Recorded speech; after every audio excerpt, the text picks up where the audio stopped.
Vatsimpana etny pasteur Barbier Kristina. Vavaka isika tompoko. Ray zanaka fanahy masina tsara indrindra. Tsy mitsahatra manome voninahitra ny anaranao nomenao izao tombonandro vaovao izao. Saotra ny fofinaina ny fahavelomana satria dia zava-dehibe tokoa izany, tsy hainay mampitombo an'izany fa mbola noho ny famindramponao omenao anay tsirairay avy izany ka na ny tsara fanahy na ny ratsy fanahy dia mahita izao tara-pahazavana amin'ny izao maraina izao manambara ny faharetanao sy ny fitiavanao anay. Amin'ny alalan'i Jesosy Kristy zanakao ray malala no anatonanay anao ka mangataka anindra fonao satria ny velominao. Avaoziko isa-maraina tokoa ny famindram-poko aminareo ianao. Koa dia vonoy amin'ny rano soa izay rehetra tsy fahamarinana aty anatin'ny fo sy ny saina ary ny fanahinay Jesosy. Miantso ny fanahinao masina ampahery anay. Fanahy masina fenoy anao izahay. Fanahy masina ampaherezo izahay. Fanahy masina atanjao ny fonay. Fanahy masina ampianaro izahay. Sotra tompo malala o, mankasitraka Jesosy, anao dera ny voninahitra mandrakizay. Amen. Miarahabantsika amin'ny anaran'i Jesosy Kristy tompo avy any Nazareta no men'Andriamanitra izao maraim-baovao izao indray isika ry havana ka faly sy ravo miaona indray amin'ity fifandraisana ity. Koa dia mbola mpitombona amintsika landava ny fahasoavana ao mba-piadanana avy amin'Andriamanitra ray amin'ny alalan'i Jesosy Kristy tompontsika ary koa ny fampiraisana miaraka amin'ny fanahy masina. Ny teny izay hozaraina amintsika amin'izao maraina izao dia ho filasan-tsaran'i Kristy Jesosy. Misoratany Lioka toko faharoa ambin'ny folo andininy fahatelo ambin'ny folo ka hatramin'ny faha 1 Luc chapitre 12 verset 13 à 21. Vakina zany amin'ny anaran'i Jesosy. Ary nisy lehilahy teo amin'ny vahoaka nanao tamin'i Jesosy hoe: mpampianatro, teneno ny rahalahiko mba hizara lova amiko. Fa hoy izy taminy: raha lehilahy, iza no nanendry ahy ho mpitsara na mpizara ao aminareo? Ary hoy izy tamin'ny olona: mitandrema ka miarova tena mba tsy ho azony fieremana ianareo, fa ny ain'ny olona tsy miankina amin'ny habetsaky ny zavatra ananany. Dia nanao fanoharana taminy izy ka nanao hoe: ny tanin'ny lehilahy manan-karena anankiray na vokatra be, ary izy ny hevitra tao am-pony hoe ahoana no ataoko fa tsy manana fitoerana hamoriko ny vokatro aho. Ary hoy izy: izao no ataoko, handrava ny trano fitehirizako aho ka hanao izay lehibebe kokoa, ary ao no hamoriko ny variko rehetra sy ny fananako. Dia ilaza amin'ny fanahika hoe: ry fanahy io, manana fananana be voatahiry ho amin'ny taona maro ianao. Mitsara, mihinana, misotro, mifalia. Fa Andriamanitra kosa nanao taminy hoe: ry adala, anio alina no alaina aminao ny fananao, ka ho aniza izay zavatra noharianao. Toy izany izay mihariarena ho an'ny tenany ihany, nefa tsy mba manan-karena ny amin'Andriamanitra. Amen. Ray masina, manana masinanay amin'ny fahamarinana, ny teninao ny fahamarinana. Amen. Ny mialoha izao filazantsara ho toriana izao dia mitantara amintsika ny lahateny mpamonjena nataon'i Jesosy tamin'ny olona maro. Ka nisy kosa lehilahy anankiray nanapaka tampoka an'izany ary dia nangataka azy hiteny ny rahalainy mba hizara lova aminy. Asa na anjarandron'ny lay matoa araka ny fanao teo amin'ny jiosy ity tantaraina eto ity. Koa Jesosy no nangatainy hanampy azy amin'izany fizaran-dova izany. Tsy nahoandra lehilahy velively ny teny mpamonjena izay mamy toy ny tantely, ary tsara lavitra noho ny volamena nolazain'i Jesosy tankafanam-po lehibe, fa izao ihany no namen'ny fony, ny volany, ny areny. Ny zavatra araka ity tany ity ihany no namen'ny fony, ka nahafatifaty sy nampilendalenda azy fatratra. Nandamafy ny fangatahana lehilahy ary Jesosy araka ny tantara, satria nahoana tiany ny hamonjeny ny fanahiny. Koa tsy mikasika ny fizaran-dova Jesosy satria raharaha ny fanjakana izany. Dia izany no nahatonga an' Jesosy ary hiteny fananarana ny olona tamin'izany sy ho amintsika koa anio.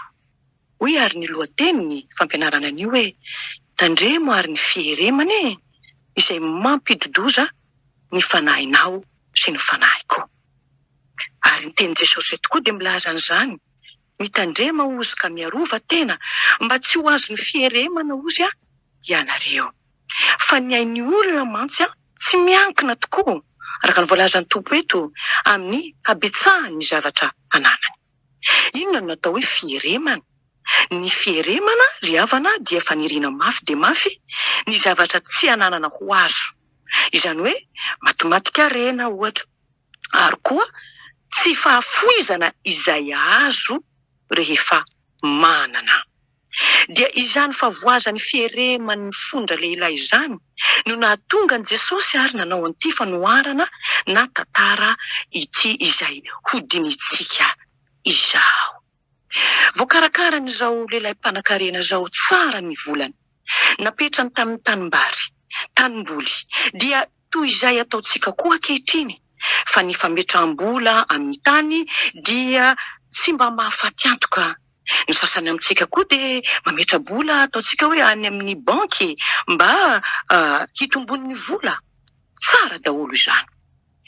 Voakajaikajan'izao ralehilahy tsara izao ary ny asany.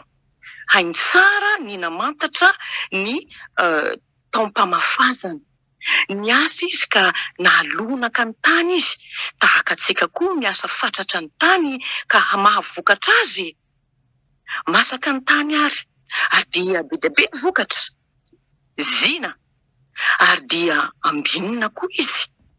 Dia tsy mbola nisy vava-diso vary, indrindra raha tamin'izao ralehilahy mpanan-karena izao. Olona nahay nitahiry tsara ny vokatra izy. Ahoana ozy izy no ataoko hamoriko ny vokatro izy? Tsy navela ny ataon'ny mpiasany baranainy izany fitehirizany izany vokatry n'izany. Ny tranombariny anefa dia zao kely, ny sopotra ny tery, ny hadim-bary zany na hoe na ny lava-bary zany tsy omby azy. Ary dia nitady toerana lehibe asenany izany izy. Ary raha nahazo vokatra izy dia sahirana satria nitombo fatratra ireny vokatra ireny.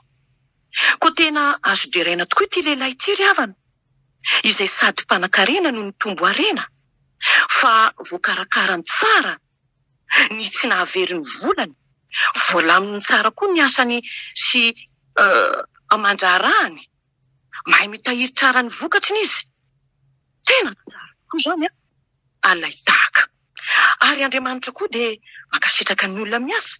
Hitantsika ny tenin'ny Jehova any amin'ny Genesisy 1:1-2 hoe fa Andriamanitra no efa niteny tamintsika hoe manipoitra izy ny tany, miasa. Ary mbola laza koa Paoly hoe fa izay tsy mety miasa ozy dia aoka tsy hihinana. Tsy ratsy ho azy tsy akory ny harena, fa tena fanomezam-pahasoavan'Andriamanitra izany hanohanana antsika eto amin'ity fiainana ity. Raha koa azotsika mifamarinana izany harena izany, ary tokoa azotsika amin'ny asa marina izay ataontsika. Ary dia betsaka be dia be tokoa ny mpanompon'Andriamanitra tonga mpanan-karena, ary samy misaotra an'Andriamanitra. Hitantsika izany amin'ny tantaran'ny soratra masina ataonary Abrahama, izay natsoina tokoa hoe ray mpino, ry Isaka, ry Jakoba, ry Davida, mpanan-karena daholo ireny, ry Solomona, mpanan-karena dia mpanan-karena tokoa ireny. Indrisy mantsy, hoy Solomona ary, ny fiadanany adala ozy andringanana azy, oabolana voalohany 2:30. Nampifamadika ny anjarany tena sy ny fanahy anefa ity mpanan-karena. Hainy nofiny ka nataony hoe haniny nofiny ka nataony hoe haniny fanahiny. Indrisy olo mahantra ary izy. Satria nahoana? Satria dia tsy mitsinjo ny fanahy izany. Isika izay velona amin'izao andro ny filazantsara izao dia samy miara-mahalala ny hanim-panahintsika izay mahavelona antsika dia ny tenin'Andriamanitra, ny Baiboly izany. Fa hoy Jesosy mantsy voasoratra hoe tsy ny mofy ihany tokoa izy no veloman'ny olona, fa ny teny rehetra izay aloky ny vavan'Andriamanitra. Mateo 4:4. Koa moa mivelona amin'izany isa-maraina, isan'andro, mandrakariva va izy asianao ry havana? Sambatra isika raha mivelona amin'ny tenin'Andriamanitra mandrakariva. Tsy no heveriny fa Andriamanitra no nanome azy ny vokatra azony. Zay adinonyity lehilahy mpanan-karena ity. Hoy izy, ahoana ary no ataoko hamoriko ny vokatro? Dia izy ihany no mamaly ny teniny hoe izao ary no ataoko. Ataoko lehibe kokoa ny trano fitehirizako, hamoriko ny valiko ny fananako. Hoy ny fitenin'ny olona hoe mampiavonavona ny adala ny arena. Moa tsy izao ve ny tenin'Andriamanitra hoe izao tontolo izao sy izay rehetra eo aminy? Salamo 112:2. Tsy nisaotra an'Andriamanitra akory ty lehilahy ity. Tsy nitsika teo zany tamin'ny vaky-teny teo ka isika mpanompon'Andriamanitra kosa dia manaiky eram-po eram-panahy. Fa ny fanomezana tsoa rehetra sy ny fanomezana tanteraka rehetra dia avy any ambony. No amarin'ny Jakoba zany teny zany ao amin'ny Jakoba 1:9. Koa tsy haitsika ry havana ny tsy hisaotra an'Andriamanitra satria zanany isika. Noho izany mivavaka isika rehefa hihinana ohatra, ary misaotra isika rehefa vita ny sakafo. Tsarovy ary ry havana. Fa hatramin'ny vary fito vaventy sy fanjaitra no ho miaraka amin'izay ananantsika rehetra dia an'Andriamanitra daholo ange zany. Koa hoy isika, misaoran'i Jehova fa tsara izy, fa mandrakizay ny famindrampony. Hoy Salamo, hoy ny mpanao Salamo 5:30. Tsy nizara tamin'ny namany koa ty lehilahy mpanan-karena ity. Hitahiry fotsiny izay azo no tena zava-kendreny. Maizy namany mantsy ny teny hoe mahasambatra kokoa ny manome noho ny mandray. Asan'ny Apôstôly 20:30.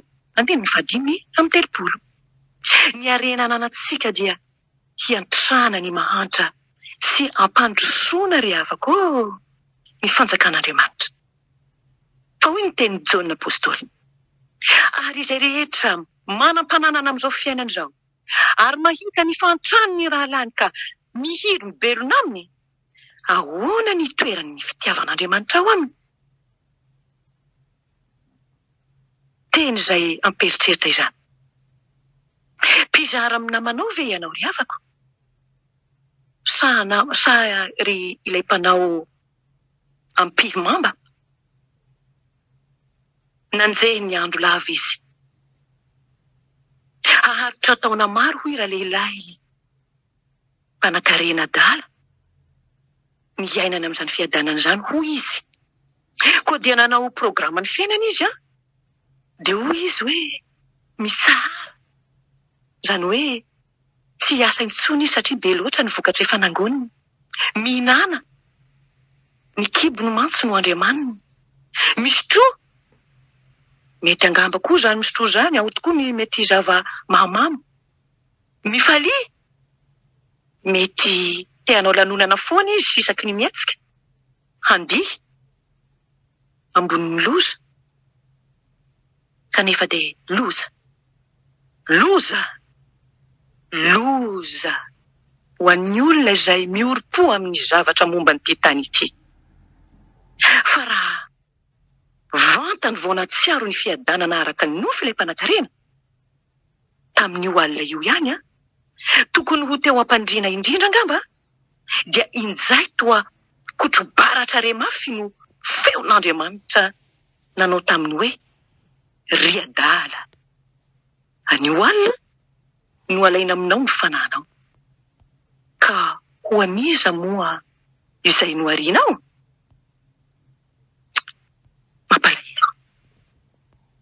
mahonena maty nitsitra afaka aina tery io mpanan-karena daly io indrisy taona maro ora lehilahy anio alina kosa hoy Andriamanitra no faty anao mahantsa loatra izy fa maty tsy mba niomana hoy Jesosy fa tsy nanan-karena ny amin'Andriamanitra raha lehilahy tsy mba nanana ny velively ilay tena harena ambony indrindra indrindra dia Jesosy zany sy ny firaisana aminy isan'andro ao am-po ry havana malala efa andro mampatahotra izao andro izao moa tsaroanao va moa tsaroanao ho harenao ve io koa ny ainy olona tsy miankina amin'ny zavatra nanany hoy Jesosy marina dia marina izany fa hoy ny mpanao salamo hoe fa tsy hitondra na inona izy raha maty tsy mba hanaraka azy ny voninahiny na dia miara-batena azy izy hoy salamo 1:7-7 fa tsy nitondra na inona ho amin'izao tontolo izao isika sady hita fa tsy hatondra na inona hiala amin'izao tany izao fa raha manan-kanina sy fitafiana isika dia aoka hianina amin'izany hoy Timoty 1:9-7 rehafana malala risakaizany Kristy mba eritrereto ary zany anio ary isan'andro mandrakariva dia aoka ho voatolotra ho an'Andriamanitra isan'andro ny tenatsika ny fananantsika sy izay rehetra ananantsika alohany hiasantsika ny karazan-draha rehetra izay tsara tokoa nomen'Andriamanitra antsika mivavaha mangina reha ka mibeba mafy dia mafy hanao fanateram-bokatra ho an'Andriamanitra nga ianao azadino ary fa miteny aminao sy amiko izy anio hoe manomezany Jehovah ry zanak'Andriamanitra aoka tsy miseho foana tsy hitondra fanatitra eo anatrehan'Andriamanitra ianao aoka samy hanatitra izay zakany avy araka ny fitahiany Jehovah Andriamanitra ao anao izay omeny anao bokin'ny Deutéronomia 9:9